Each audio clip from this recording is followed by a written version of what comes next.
Hello, and welcome back to this episode of the Rich Revolutionaries podcast, where I have on another very special guest, Matatea.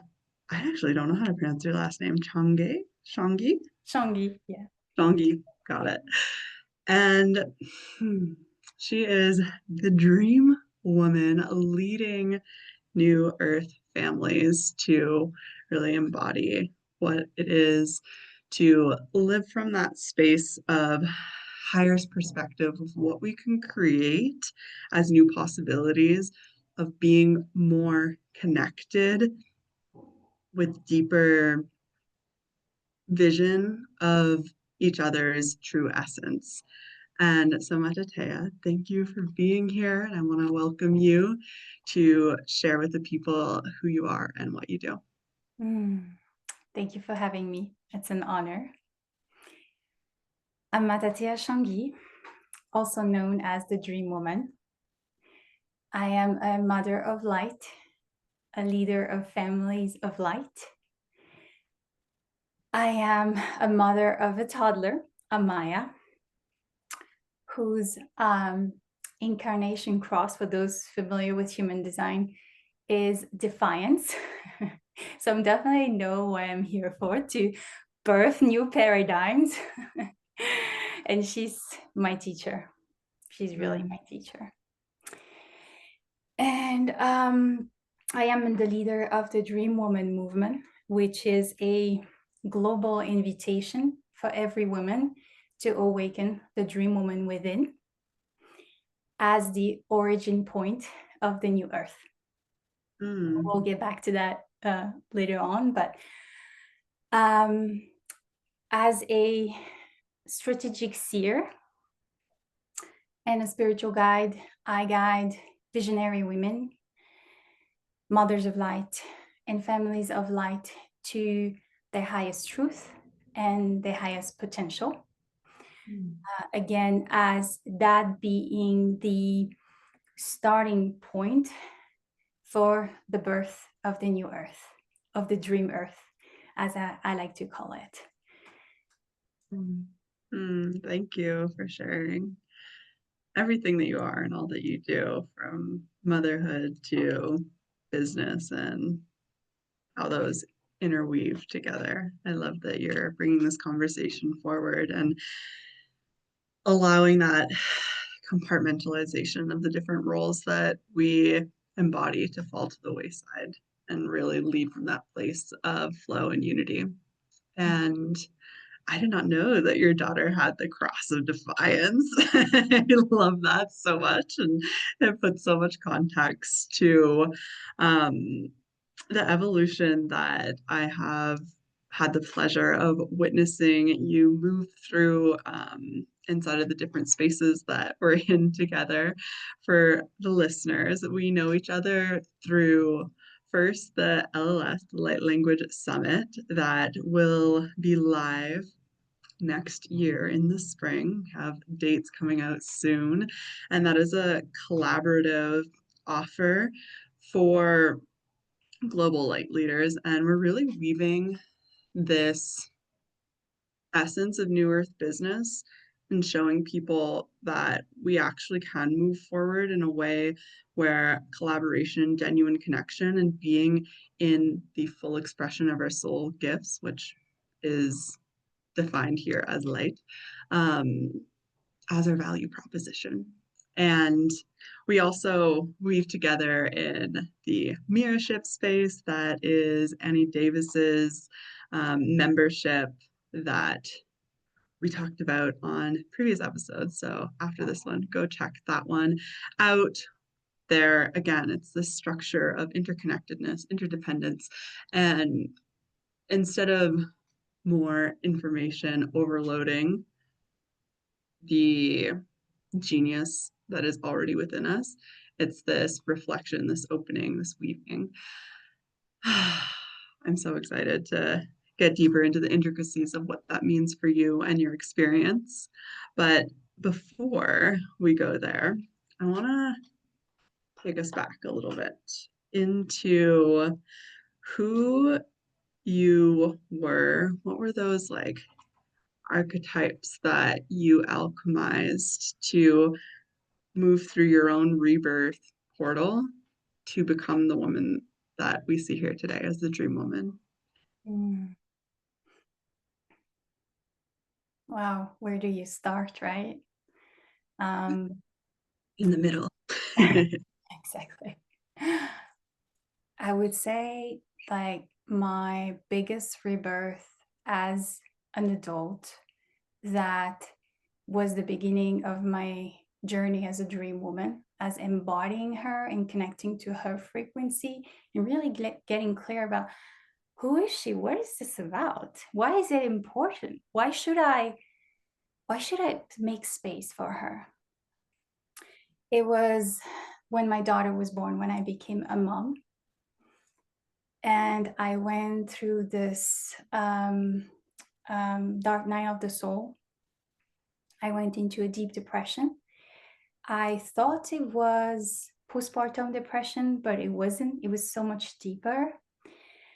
And it was interesting because at that time, I had so much anger too, Mm, for so many reasons. But one of them being, I realized how isolating this experience was because people prepare you so well. Like during the pregnancy, you have like an overflow of support. And then they prepare you for birth. They teach you how to breastfeed.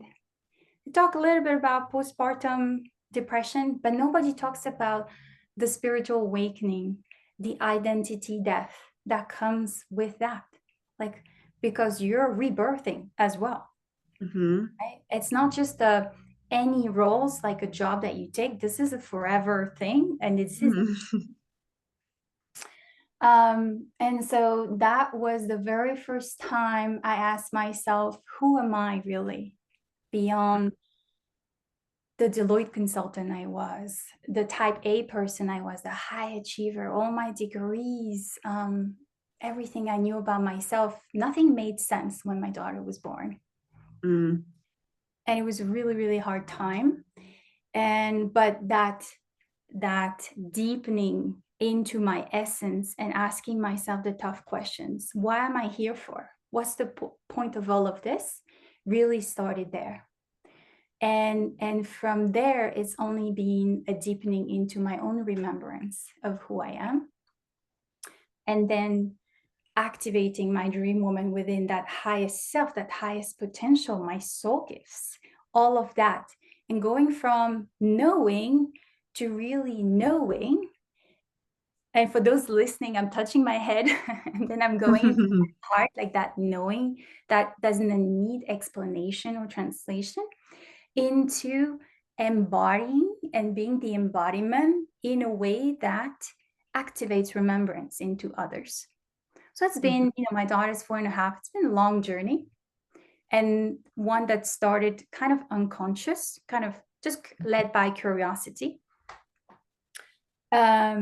And now stepping into the leader of that movement is a much more conscious embodiment. And really thinking about how do I share this medicine with others, right? And so that's been sort of the rebirth. And within even becoming my own dream woman, I've gone through the rebirth of from dream woman to leader of a movement of the dream woman, which is different, to now recently I got triggered, love those triggers, by my husband, who said things that were really hurtful at the beginning, but then triggered that new identity that I'm embodying right now, my latest rebirth, which is the seer, the strategic seer, which is also another layer of the dream woman, final dream woman, that is. It sounds to me that each rebirth, there's a deeper integration of all of those different identity parts. Whereas when we're looking at it from like a linear perspective, be like, okay, I was the Deloitte professional, the scholar, then I became a mother, and then I became a movement leader. But when we're actually looking at rebirth from a multidimensional perspective, from a nonlinear perspective, we know that it is a spiral. And each time we complete a revolution on the spiral, we're bringing the parts of us that were always an expression of our essential nature forward and shedding the parts that were conditioned on top of that. And something that I think everybody kind of moves through this process of like throwing the baby out with the bathwater, so to speak. And I did this too. I came from being a very type A, academically inclined, like honor roll student, like super, super, super lit up by math and science. And then I was like, none of that. I'm a world traveler. I'm free as the wind. I'm not responsible to anyone or anything. And living just purely for joy and kind of like cheap thrills. And I came to a point of like, oh, I really miss studying. I really miss learning. I really miss like getting into the depths of understanding new perspectives and topics. And then I'd also had a stint of like being in a business degree, and I was like, oh, I don't want to do that. Like, I don't care about moving through the world in a way of like prioritizing profit over happiness and connection. And then I had the call to open my own business. It's like, okay, well, maybe I do need to revisit some of these things to really allow my energy and my identity to integrate from this fragmented, linear, disjointed expression, which shows up in our businesses too, right? Like a lot of beginners, when we haven't taken the time and space to move through this embodied evolution of integrating all of those identity pieces, our offer suite ends up being the reflection of that disjointed, fragmented energy that we're existing inside of. And so we'll have little micro offers here and there, collabs that don't really strategically make sense. And there isn't this like energetic coherence that are all leading to our level 10 offer. Or my most recent evolution of my offer suite is, instead of looking at it as this ascension pathway, it's more of like nodes, and the level 10 is in the middle. And so I'd love to hear more of what tangibly has progressed in your experience from bringing those parts of yourself forward to become this newest identity of the strategic seer. Can you give me an example of a tangible that you're looking for? So I can imagine in your job role as a consultant, you had deliverables that were expected of you in any project with key performance indicators that you were tracking, and those were the metrics. So now that you are the CEO of the Dream Woman movement, what are some of those deliverables that you're looking at in people's, what I like to call, life ecosystem when we're doing more of the relational inner work, um, that allow there to be a structure around the identity evolution? And let me know if you need more specificity. That's a great question. That's a great question. I'm thinking. Yeah, this can be a thought exploration. You don't have to have a. Yeah, I definitely need to explore that. But you know, a lot of my work, the approach that I take to my work is both, there is an inner exploration, but for the purpose of outer expansion or outer expression, right? Because the point of the dream woman is not that she is an inner experience. You want that to come outwardly and to, through frequency, through truth, to raise the vibration that will activate the truth in others, the remembrance in others. So there is definitely the beginning of the remembrance journey, which may not feel super tangible for others, but for the one experiencing it's, I believe is really tangible. Like for me, knowing that I'm more than my roles or than my responsibilities led me to understand that I am worthy when I'm not needed, that I am worthy when I'm not producing an output of any sort, right? And that is so tangible, because then from there I can relax in my essence, and my everything is different. The way I think, the way I relate to my partner, the way I talk to my daughter, the way I think about what it means to be a mother, or the right mother for this child that I chose, right? Who chose me. So to me, the remembrance of who we are, what our gifts are, what we really want, what is our vision. Because I truly believe that it's like, yes, you could be fulfilled to an extent if you know who you are, what your soul gifts are, and all of that, and you have goals, and you live happily ever after in your family.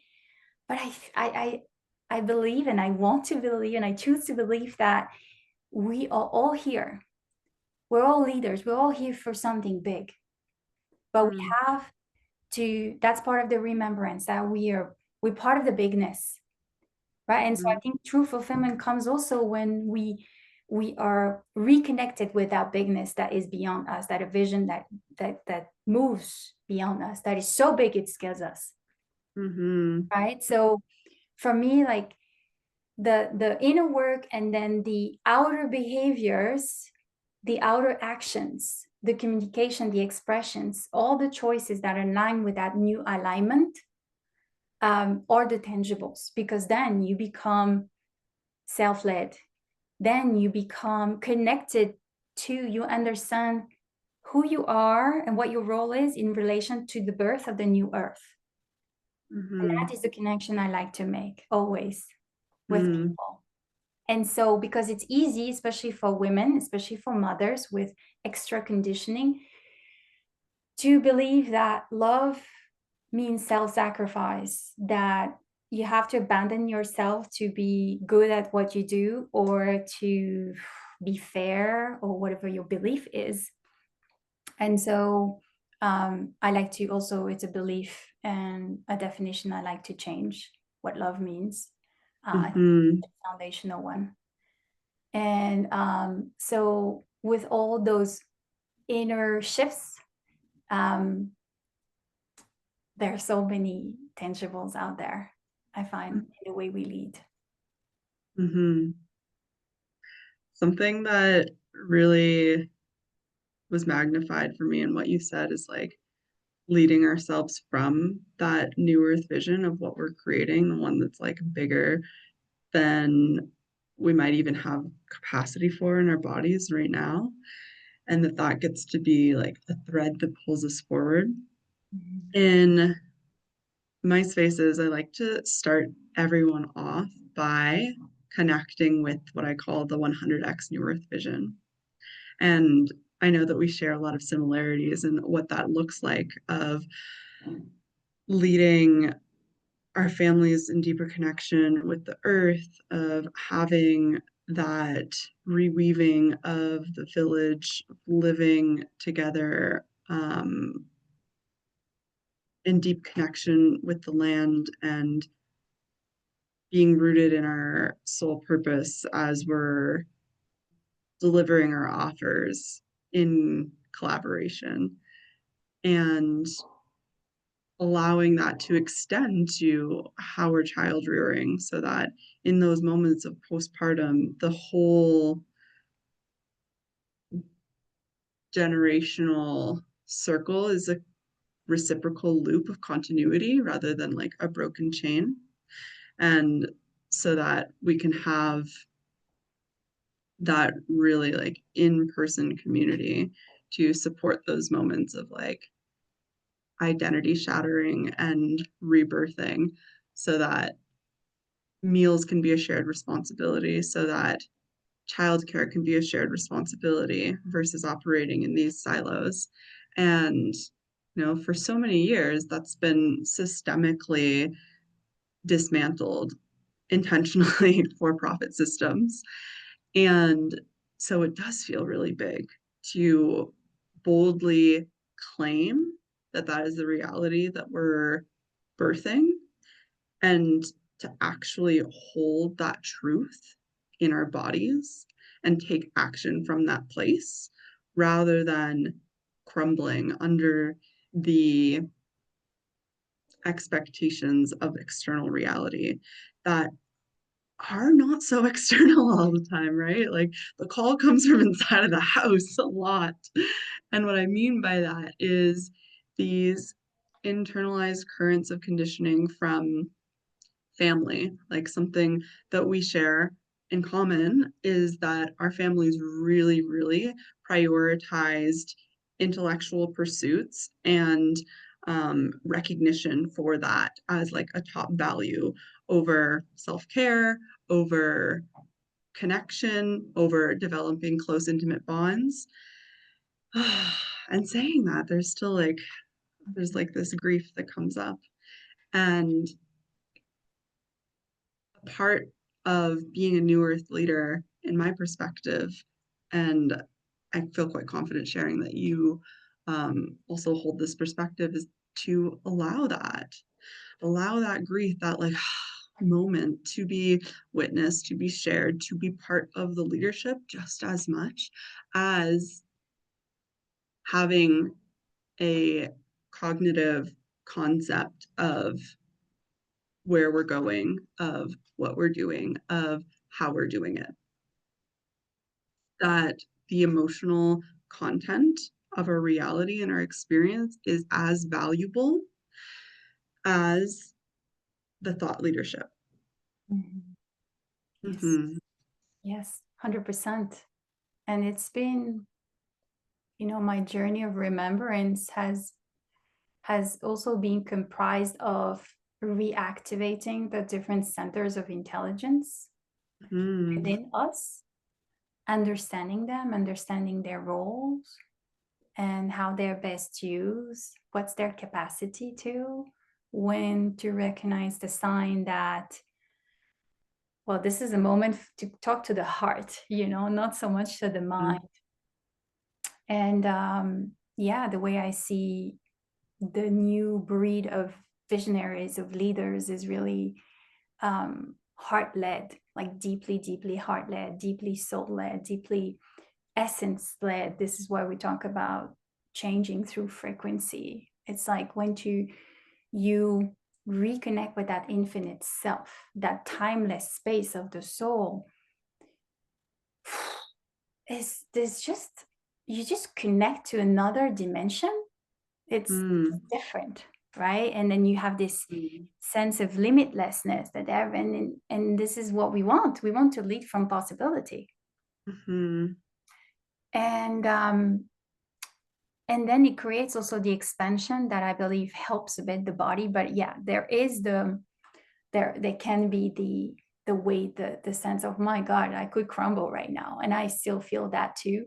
And this is why the paradigm that I'm also here to share with others is the families as the vehicle to get there.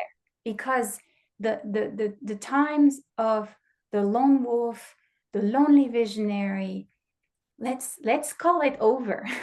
Let's just decide it's over, because that is also a paradigm that feeds into just a general separation.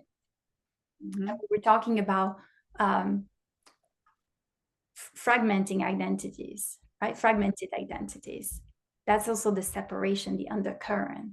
So, which is also present in sisterhood, like all these wounds, but it's like the separation is always there. So I think also the way we get to the new earth is important to think about or to talk about.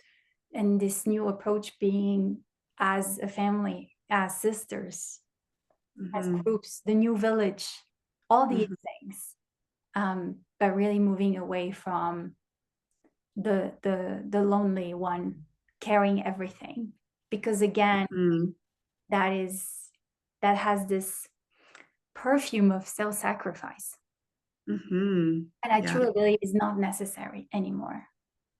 Yes. Yeah. The way I define that in my world is as the martyr mother, the one who's like carrying the weight of the world on her shoulders and constantly moving from this place of proving worthiness by how much she can hold. And that actually is a subtle form of self-abandonment. Because when we're talking about self, we can talk about self as the self in the mind, that is the separate self of the collection of the defenses of who we believe we are based on our past life experiences. Or we can reorient our definition of self as the current of life moving through us, which is a lot more fluid and interconnected. And we're talking about the different centers of intelligence. Like, yes, we get to use that mind intelligence, that lived experience to strategize. And when we're in our heart space, we also get to access that infinite field of possibility because our hearts are the portal to the astral, which is everything that exists all at once in like the multiverse. And I like to bring another layer of an intelligence center into the conversation as the womb intelligence. And that's the space of the void, right? Of the void of creation, where nothing and everything is coming through our physical form rather than the astral plane of non-physical. They're reflections of each other.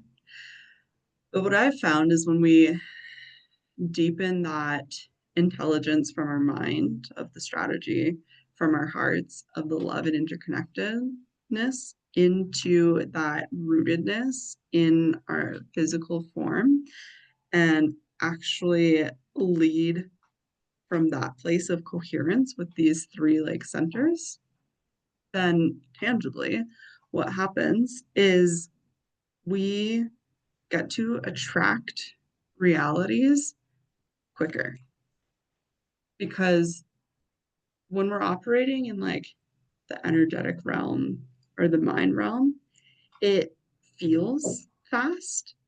And then there's a lag with our physical reality. We're like, what's going on? It can be a little confusing, I find. And, this isn't a perfect science, it's more of a playful curiosity and an experimentation. Um, and I know that I'm like connected to that womb intelligence when I feel this like fire of aliveness leading me, of when I end up having an idea and like putting it out into the world in the same day, and then people join in the same day.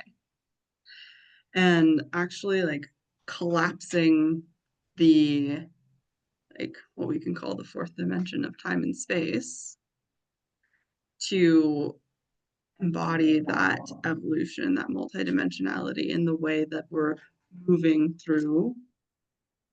Actually, let's flip that. The way time and space is moving through us. Right? If you're familiar with Joe Dispenza's work, we can talk about like space time versus time space. Whereas space-time is we are physical matter moving through a linear reality. And then time-space is the opposite, where we're actually in energetic and physical reality, both the particle and the wave, but that fourth dimension is moving through us. And, this is very intellectual at this point, but like I said, when we get to root it back into, we're not just like talking from our mind space, we're moving and perceiving ourselves and identifying in this way, then that self is the ideas, is the connection, is the creation, is the action versus something that we need to do.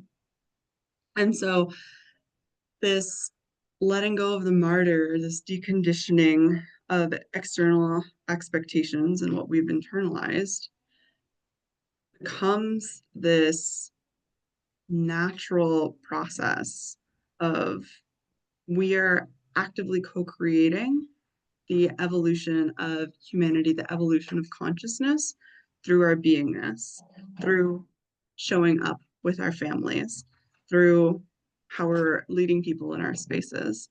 And to ground this even more, I feel like we're having very high level conversation, which I love, but I also always want to bring it back down to earth. What are some of the I like to say red pill, blue pill, but really what that means is just contrast to what existed before the rebirth and after. So can you drop us into a story of a moment of how you were operating in the relational field with your partner, point A to point B? Mm-hmm. So how I was operating in relationship with my partner before I was my dream woman, and then, is that what you want to know? Yeah. Yeah, if you can think of a story of a moment, something that comes to mind, and you can pick up this thread or take your own, is you're coming home from a day of consulting at Deloitte. It's dinner time. What's happening? Mm-hmm. Mm-hmm. Mm.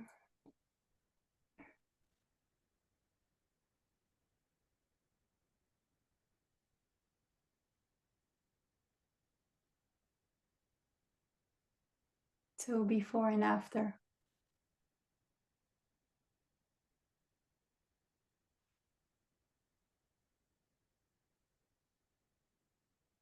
So what is that? What is it that you're interested in knowing in that question? Sorry, that helps me a little more.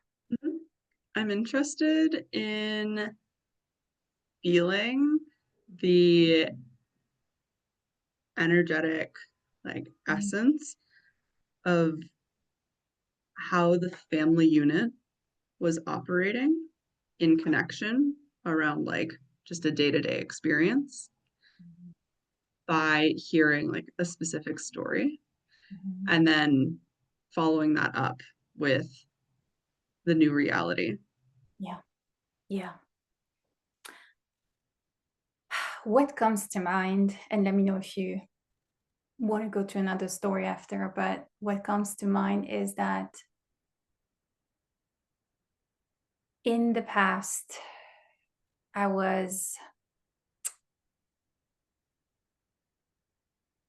I hid my spirituality from most people. My husband kind of knew I liked certain things. I would listen to certain podcasts, and he's always been open, but I was terrified of showing him who I really was, because he also comes from his dad is a scientist, and my husband is very business minded, studied economics. He listens to scientific podcasts, so you get the picture. Yeah. And here I am here thinking about big existential questions and energy and all of that. So I think it took me a while to show this side of me, until I just could not show. And that moment when my daughter was born, when I got clarity of why it is important for me, for my own health, sanity, happiness, and the ones of my family, to really own who I really am, to really step into my dream woman, the version of me who chooses herself and who leads with her gifts, who mothers with her gifts, who loves with and through her gifts. I was such a different person. I would say that I was really Taya. I talk about that a lot in my stories on Instagram, but my full name is Matatea, but I shrank it to Taya, and that says so much about my embodiment, about my beliefs back then. And so I did not take any space. And as a result, I would say I was very much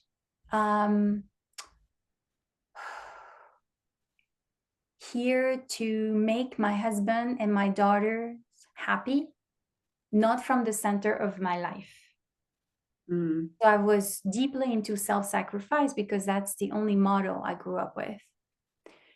Until I became conscious of every single behavior, thought pattern that fed that model. And I was able to unbecome, to then become the dream woman. But basically the massive difference is just who I was operating from, not the center of my life, and being here to really please and make my husband and daughter happy, to now being very much in the middle and having set boundaries, talking about the dream woman, her dreams, her desires, her 100x vision openly at the dinner table. That never happened before. Mm-hmm. And just by doing that, then my husband is rising into his dream man. He's realizing his own desires or dreams that he has perhaps repressed or been too afraid to see himself.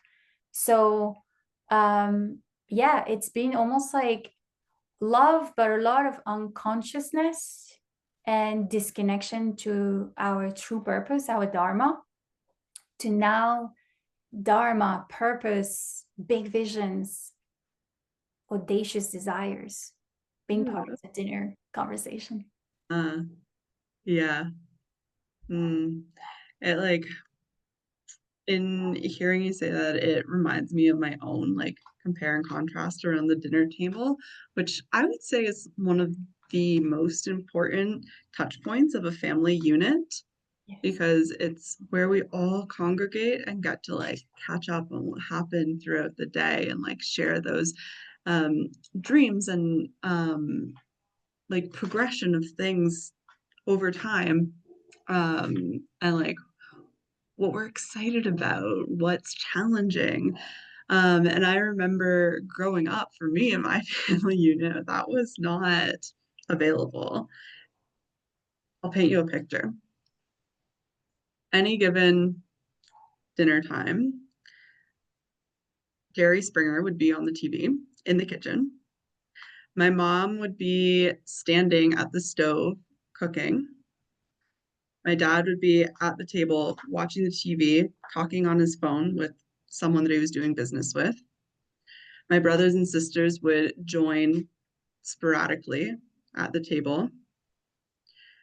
My mom would be moving from cooking to serving, and she would not sit with us. She would stand beside my dad if he needed anything. My younger brother, because I come from a blended family, there's about like a 20-year age gap between my youngest brother and my oldest sibling. Like, is that right? Yeah.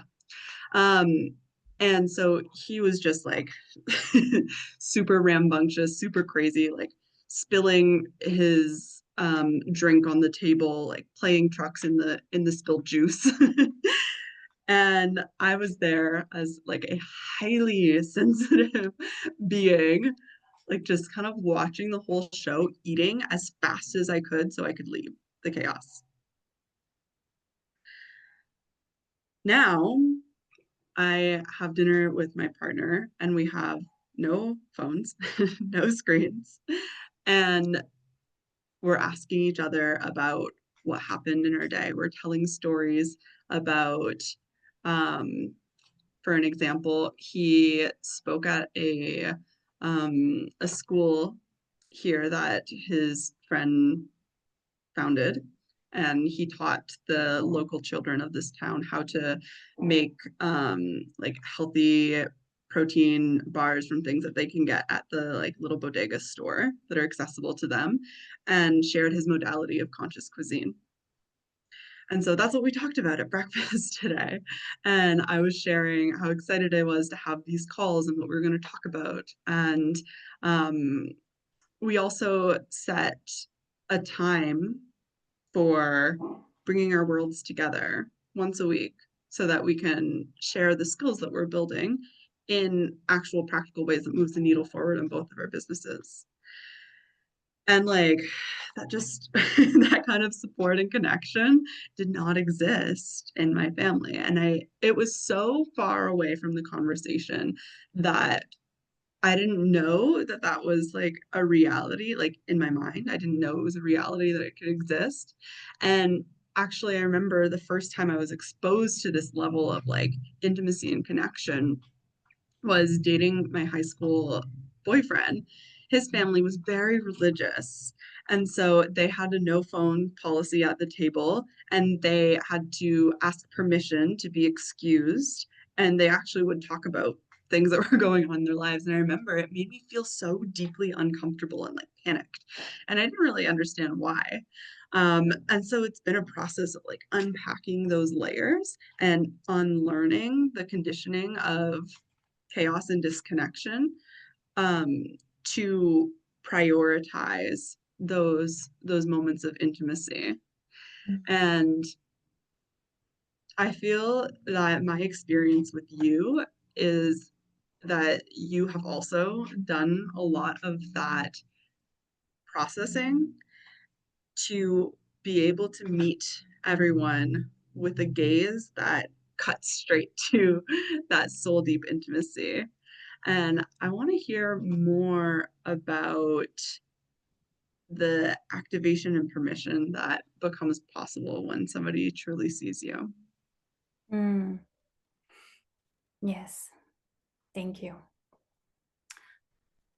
I still processing your story because I see myself at the dinner table with my caregivers, one watching TV, one cooking, no conversations allowed at the table. Children are silent.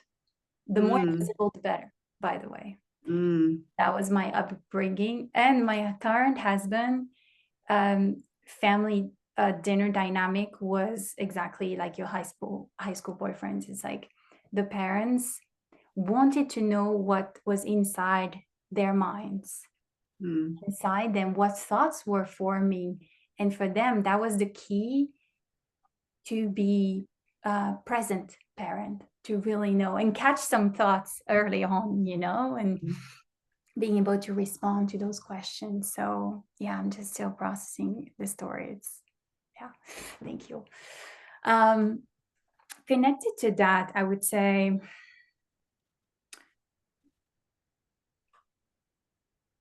I think I want to go as far as saying a lot of us feel this like a level of invisibility mm, because we chose to hide it, because we don't feel safe, of conditioning, all kinds of reasons, right? But there is a level of invisibility that is within us, that I think is holding us back from so much. And I speak from my own experience of having to heal so much invisibility in me to be today here talking to you on camera, right? Don't take that for granted. That took work. mhm, And I think being able to see someone so deeply in their totality, in the invisible architecture of their being, in their being, like they're not doing anything, but you see them. There's just a deep form of love that is experienced. And I think as soul, we're here to experience love, like unconditional love. And it sounds so cheesy, but it is the truth. It is the truth. Which is why I'm so passionate about redefining love as not being associated with self-abandonment or self-sacrifice. And so seeing someone is this love that you may have never experienced before. And when you bring love back in your heart, in parts of your existence that were dying, or there was no light, there was nothing growing, no seeds planted, there's just this rebirth that happens. There is this, it's really life-giving to be seen. And like, I'm just talking about the basic here, but then when you're seen, and as let's say I'm working with someone for a while and our field of consciousness merges, then it's like you see so much more about the person. You see multiple timelines. You see the truth and the depth and the width and the colors of the person's vision and true desires, even before they can express it. And there's something so deeply relaxing, so deeply, I don't know the word, but it's like you don't have to explain anything. You don't have to convince. And you're not crazy because somebody else sees it. So for now, I'm talking about, let's say, another archetype of the limitless holder, the ascended masters, the queens, the visionaries. So in that case, there's just a level of intimacy and love that you may not have experienced because you've been lonely at the top or lonely with your own thoughts. So being the only one, because you're ahead of your time, 2 steps ahead, 2 layers deeper, or 5 or 10 than others, there's loneliness out there, right? And sometimes you can't even explain what you see or what you feel. So having someone who says, oh yeah, I get it, in a way that you believe them. It's not just, I see what you mean. Like, no, you know they see, they know. That creates such a level of safety and a fuel that then, because of the safety, you want to go even bigger. Right? It's not like you're looking for validation. You know you're powerful, but it's like that extra blanket, the warm bubble bath, that like, okay, I'm back. I can go bigger. Yeah. I'm thinking like, we're each our own like star and we have our own luminosity. And when someone is able to like see us in that, regardless of how many layers are on top of it, then it's like 2 stars are colliding and suddenly there's a big bang and a whole new universe is birthed between those 2 stars in that relational space of connection at depth. Yeah. And I want to share a story of when that's happened between us, and I'll kind of prompt you to fill in some of the blanks. So I actually didn't know that this was happening cognitively. I could feel it in the field. But in our connection and bridging different conversations or being in similar spaces, there was a big trigger that came through. And it took you a little bit of time to come back around and be like, hey, this is happening for me. But when you shared the specifics of what you could see beyond this time-space reality of a timeline where I was like somewhat of a homewrecker in your experience with your partner, and how that rippled into this present day experience of feeling the emotional residue of that. I'd love to hear more of like your perspective on like how you experience seeing someone at that depth.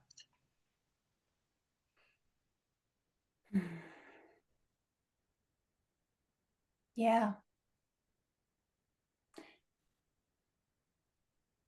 There's so much that I would say there's a lot of processing that is needed because it's from other lifetimes in this case, right? I know that for those listening, I shared with Shanice that the first time I met her, I was triggered by her.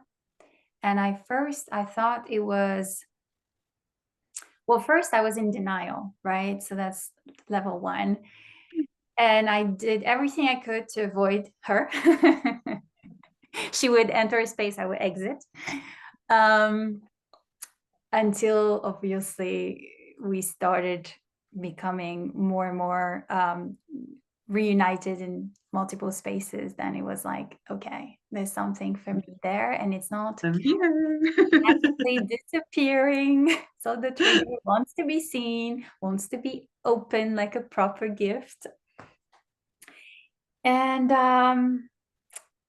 yeah, so denial, acceptance, curiosity, digging into it, looking into it. And in this case, because that was the tool that I had present for me, and there are multiple tools to explore triggers, but that was the one I chose that was available to me, which is going to the Akashic records. And just really understanding what has happened between us and why I was experiencing all of that, and the awareness that came through, and the one big part of those soul contracts resolution is forgiveness and seeing the truth, because I went twice in the records, and the first time I saw what I wanted to see, which was fascinating. I was like, oh wow, even in the records my ego is still here. And then I had to go back because it felt too simple. And then I saw where I was not taking responsibility in my own story of the records. And so that was a profound release. And I am so glad I went for it. I'm so glad I did the work, because look at what is possible today. Yeah. And I can't, yeah, when I think about all maybe the triggers in the past I didn't explore, or when I see around me people who, the reaction is to run away from the trigger or numb it, I see the missed opportunity for magic and connection and growth. Yeah. So I don't know if I answered your question. Like, feel free to ask. Yeah. For sure. I want to share like an expansion on that experience. And so your entrance point was like through like the ethers and through the Akashic. And I want to share for the listeners like how that ripples into our, connection and embodied experience. And so like yes, there is that other timeline reality that's creating the emotion that we can have a tendency to want to avoid. And then when we zoom into this lifetime and like, okay, how is our two lived experiences as like Shanice and Matatea converged to that meeting point and that experience? And so like we explored here in this conversation in your household, like the silence and the invisibility was like conditioned as like that's a good child. And in my household it was like pure chaos, and there was a lot of like open conversation about sexuality. And even so, that was something that I like rejected for a long time. And now I've come into that integration for myself of like leading with my sexuality and of like embracing the chaos of this space of the void of before we're finding the new norm. And so we can see how those two realities clash as well, right? That it would naturally trigger you to see me in this like chaotic, like sexual expression, which, you know, more of the details of what you shared is that I like had a like a an affair with the partner in the other life. And so like ripples of time and space then created these identities and these realities to bring us together so that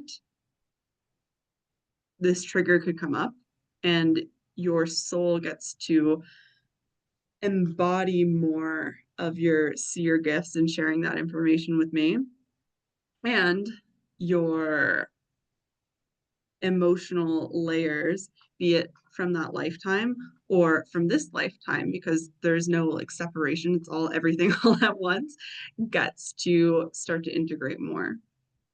And so when we're really seeing someone at depth, there's so many different access points, right? We can access through the Akashic, through other lifetime perspectives, as much as we can access through like our embodied like five senses and through our experience in this lifetime. And there's no right or wrong way. It's like all of these roadmaps of possibility lead to that like essential core of truth. And it's just a matter of resonance with the pathway that you want to take to come to that same like, you know, spiral around the center, which is the rebirth process. And so I think when we're coming into this place of building the dream woman, building the dream family, building the new earth, when we can recognize that each person's method and pathway and experience has been the perfect sequence of events for them, and their understanding and their approach is uniquely designed for them, and the same is true for each individual, and we can meet each other in that place of mutual understanding where we're leaning into the triggers and we actually get like kinkily excited about it because it's like, woo, a new evolution is coming for me. Like, what's gonna happen? I don't know, but like, let's lean in. Then we get to exist in that field of interconnection, of unconditional love, of truth, of harmony that creates those realities versus what's the overculture of the current society is of avoiding triggers, of avoiding uncomfortable conversations, of fighting for our right to be who we are. We don't have to fight. We just get to express and get to create and get to accept everybody else's expression and creation, even the ones that trigger us. And we're like, that's wrong. When we can evolve from an integrated place of understanding of like what is right and what is wrong is like a subjective experience and doesn't hold any like concrete reality, that reality is actually a lot more fickle and fluid, we get to all exist in this harmonious field that's going to look different for everyone. And like that's accessible here now as the new earth reality versus thinking of this like harmonious utopia as like something that is so far removed in a distant space and time of the future. And this is how we collapse timelines, is by recognizing that everything's coexisting all at once, and our choice of how we're responding, of how we're relating, is what is creating our frequency in our bodies, creating our identity, leading our movements, our families, ourselves, and anchoring into a reality that gets to be shared. Yes, I love all of that. And I want to go back to the triggers to share something a bit more accessible than the Akashic records, because I'm aware that that's not available to everybody. Or I think to most of the listeners of this podcast, they'll oh, like really? it. Is it Yeah. okay? Good, good, good. No, I mean, I just wanted to say, if let's say, let's imagine a scenario where I didn't have the Akashic records, but I've done enough work on myself that I have a couple of tools that I use currently for some triggers. Is that just the simplest realization that they're here to point to a desire that we have, Mm-hmm. that we haven't seen yet, or fulfilled yet. And so in your case, beyond the contract with the husband and all of that story, there was another layer to it, which was I was desiring a reunion with the divine, my dark seductress. And the Mm-hmm. way it came up in the records, it was the dark mermaid. So I know her well. yeah, yeah, exactly. And I think you're just a beautiful embodiment of that. So if anybody is triggered by Shanice, oh, just know that it's just this part of you, the seductress that wants to come out. Let her out. And I just love I had this realization, and then just being your frequency that allowed me to soften the inner structures that kept everything disconnected and repressed and hidden, right? In shame, and let that out, which was amplified with your Born to Be Wild challenge, which was the best challenge ever. I Oh, hope you thank give it you. again, or I just hope that more people can experience it. And so, Mm-hmm.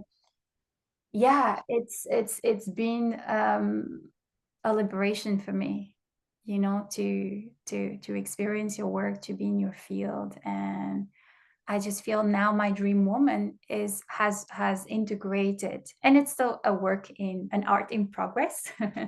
But yeah, this leaning into that trigger help me see that desire and claim it back. Mm-hmm. Yeah.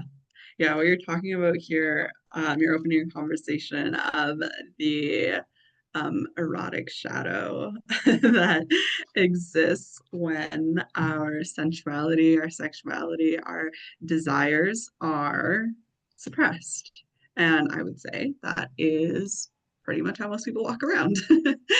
And so, from my perspective, it has been interesting to accept and embody this part of myself that is so my essential essence, like double Scorpio placements in my big three, and like big Pluto, which is all about the like sensuality, sexuality, taboo.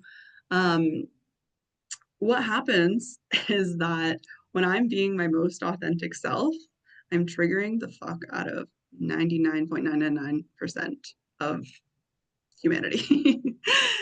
And oh my gosh, it's deeply uncomfortable for me and the other person. And it feels like a breath of fresh air and a relief to be received in that as the gift that gets to unfold. And on the other side of that, it has been quite a like painful experience in a lot of relationships that I've had, because I have needed to like broach this threshold over and over and over again of having relationships dissolve, of having whole communities dissolve. Like, I want to talk about past life triggers and like the like outcast witch wound. It's very real. And each time I do that, I get to expand into more of my expression and more of my embodiment. And so, like, I want to share vulnerability of what's alive and real and raw right now in my relationship with my partner. So I'd say like September, right before the Born to Be Wild challenge, was when I really am like, okay, like this separation between what I see and feel and my expression is like absolutely draining and destroying me. I'm like dissolving that. And as I made that choice to embody more of my desires to be more of my expression, I have received a lot of negative backlash from my partner of where now I'm receiving projections of his shame around what he isn't currently providing in our relationship, being some of the like financial and like land and like emotional connection pieces that before I was just kind of like pretending that I didn't really want, but now I'm actively bringing those conversations forward and not just like appeasing his ego. And so there've been a lot of moments where it feels like a dagger is in my heart because that like insecurity and like wound of like inadequacy or worthiness or not being enough is then being like highlighted for him. And there's a part of my responsibility that because this part of myself has been suppressed for so long, it can come out extra fiery where it's not well received. And then on his end too, there's like this self-responsibility part for him too, to like rise into his um dream man. And like I'm sweating as I say this. I'm like, oh my God, like I don't want to talk shit about my partner. And it's a real raw truth of like what we navigate as we're moving through the evolution of embodying more of our essence. And like as uncomfortable and as like oh it makes me feel in like some moments I'm like, is this the right relationship for me? And then I get to bring that information forward and we get to have communications about the rupture that gets to be deepened intimacy. But that whole process was never modeled for me, right? These are all things that were swept under the rug. And so I bring this forward for like anybody who is on this process of like activating what I like to call their audacious frequency to show that like yes, some of the fears that we hold of like why we're suppressing these things are actually going to become realities, and that's okay, right? And when we're meeting our fears face to face in our bodies, that's where real change happens, and relationships get to dissolve or evolve. And again, coming back to like how we're identifying, when we're identifying with this like ego part of self, for me, it's like scared of being abandoned, scared of feeling unlovable or being alone. Um, then like, of course, I'm gonna shrink myself to protect that part.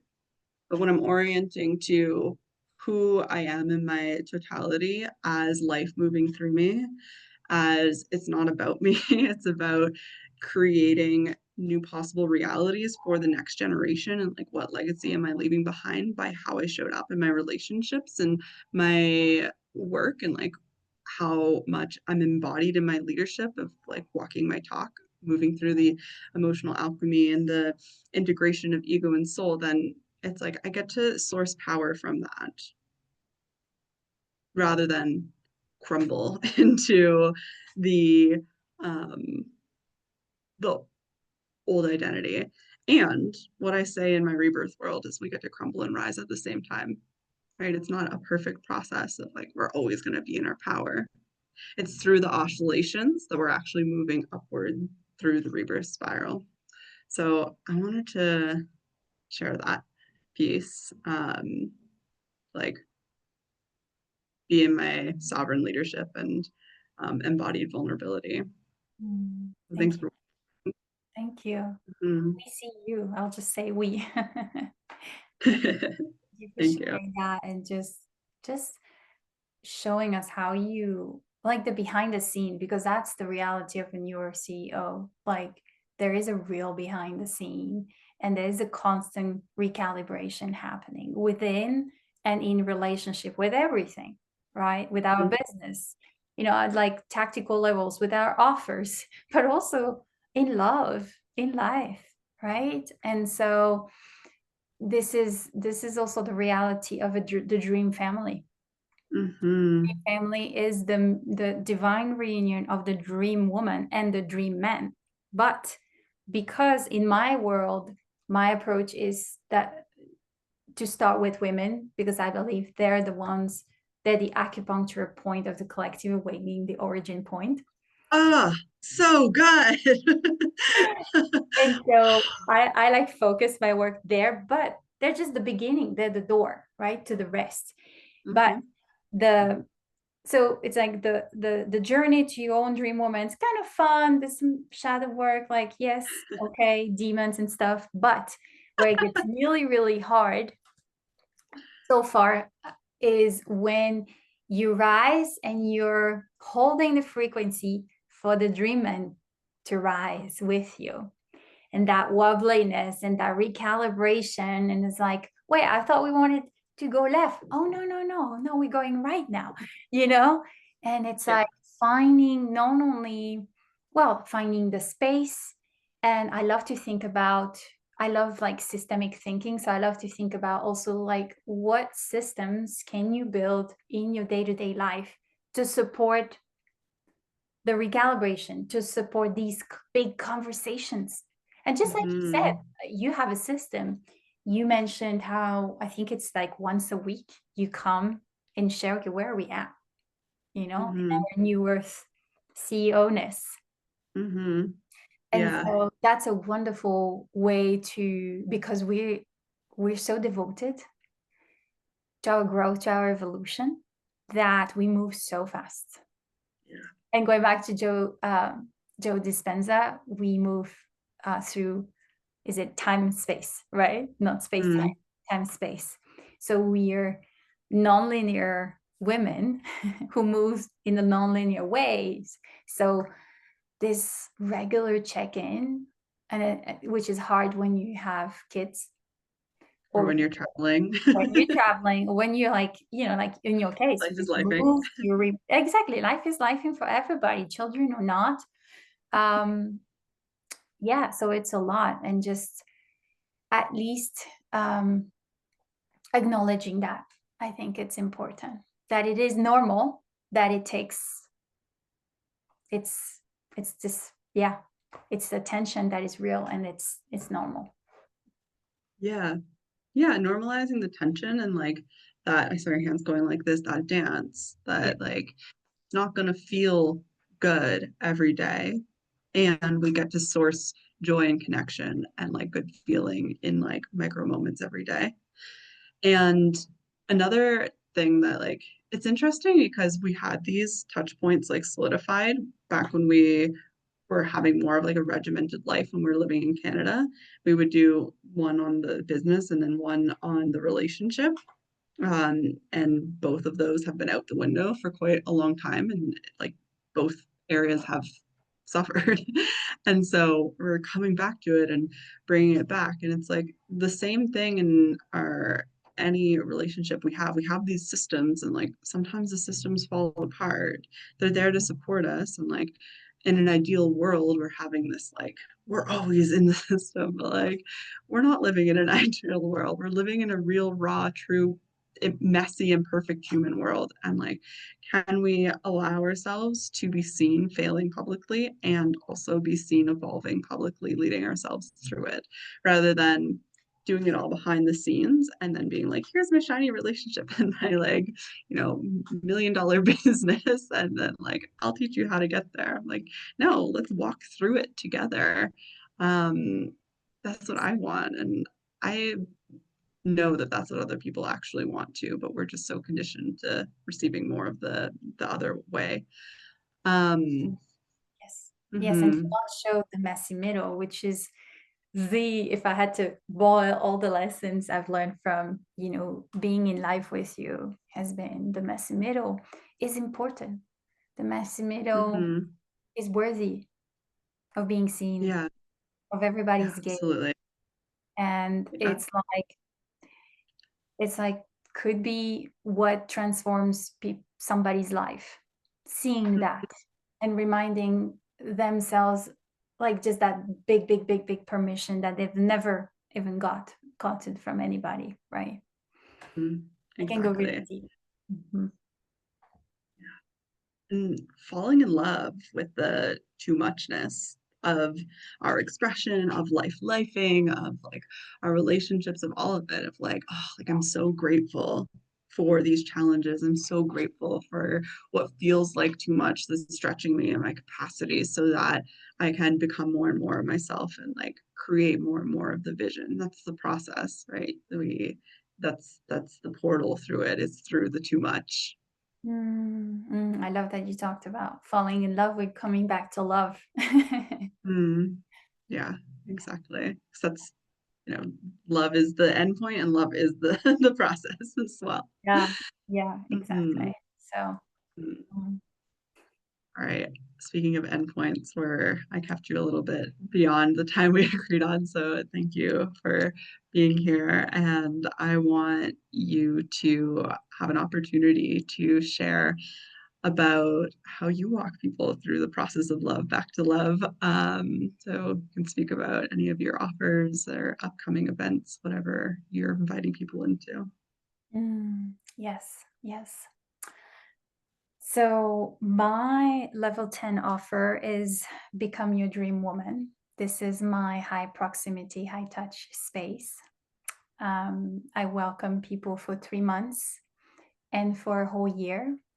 In my year-long commitment, we get to travel to Tahiti, French Polynesia, for a long weekend where we get to really experience just a whole nother corner of the world. And I get to share a side of me and remind you of a side of you that is deeply healing. Mm, In this experience, I welcome mm, really um, different dream women on the spiral of remembrance. And I'm in a phase of my business where I'm being more open to responding to the field. And right now, the field is bringing me two, let's say, two types of dream women, which I'm realizing I'm really enjoying working with them. One is the dream woman who is successful on the outside but empty on the inside. mm, She has everything she desires. She's almost living the dream life. She's living the dream life almost on paper. But she still wonders why she's doing what she's doing. What else is out there? There's more to her, there's more to life, there's more to everything, right? And she also feels like she's everybody else's dream woman, but not her own, mm, right? So it's like the archetype of being perfectly everything, perfect, perfect, perfect, doing it the right way, but not her way, right? And so um, with that archetype, we just really, it's all about inner alignment and a lot of remembrance work. And then after that, we get to express it outwardly and align her life, her day to day, the way she parents, the way she loves, all of that. So the dream woman, like I said in the beginning of the episode, is not only an inner experience, but it's also um, a frequency, a version of you that gets reflected back to you by others. mhm, And so that's one group with which I work. The other group is really, I like to call them the limitless holders.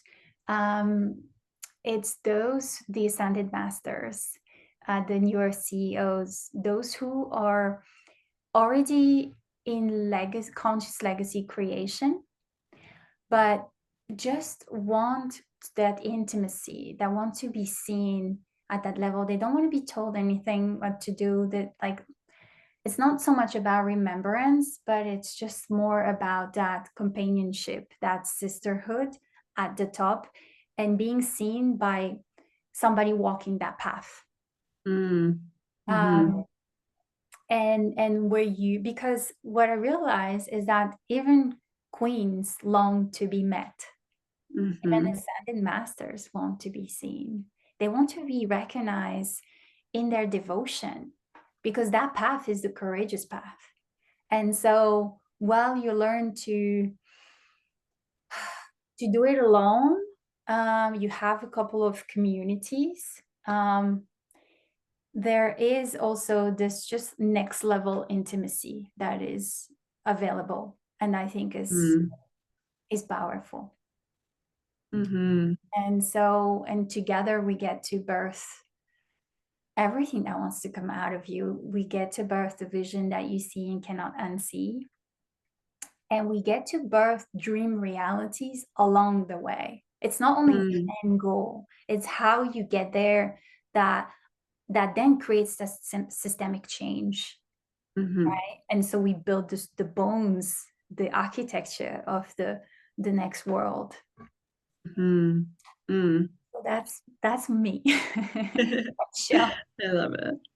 And is this a one-to-one offer, or is this a group space? This is a one-on-one offer. I do have a group space. It's a membership. It's available from those who speak French. So that's my community space that I currently use to serve people in the Pacific Islands, and then slowly growing into anybody who speaks French. But yeah, my priority right now is really that one-on-one. I love being, I'm my own queen sitting on my own throne, but my favorite space is to be the right hand of another queen. I just love that. I thrive in that. So Yes. Yeah. That space of like power meets power, and we're walking through this together. And yeah, I love like noticing the parallels of the different like archetypes too, of one who's very like spiritually advanced and one who's very like business advanced, and can we like bridge those two spaces together? And I'll leave that as a little Easter egg for something that's coming soon for me. ooh, okay. A lot of surprises. Thank